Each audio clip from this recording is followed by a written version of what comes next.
আজকে বানাবো ঘুগনি। এখানে জিরে, শুকনো লঙ্কা, এলাচ, তেজপাতা, দারচিনি নিয়েছি। এগুলো সব একসঙ্গে ঢেলে দেব।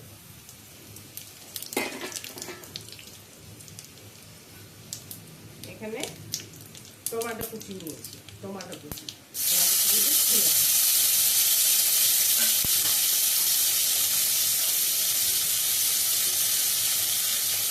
একটু আদা বাটা নিয়ে আদা বাটি দিলে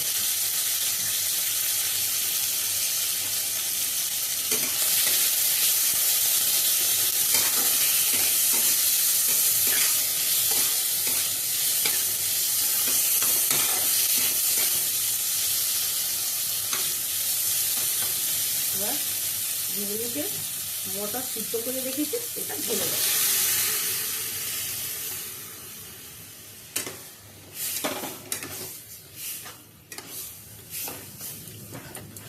নুন, হলুদ, মশলা দেব। জিরে গুঁড়ো, ধনে গুঁড়ো 1 চামচ, হলুদ গুঁড়ো 1 চামচ, শুকনো লঙ্কা গুঁড়ো 1 চামচ, এদিকে নুন পরিমাণ মতো, চিনি স্বাদ মতো।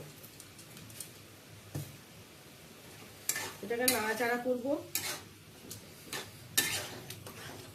একটু ঢাকা দিয়ে রেখে দেবো।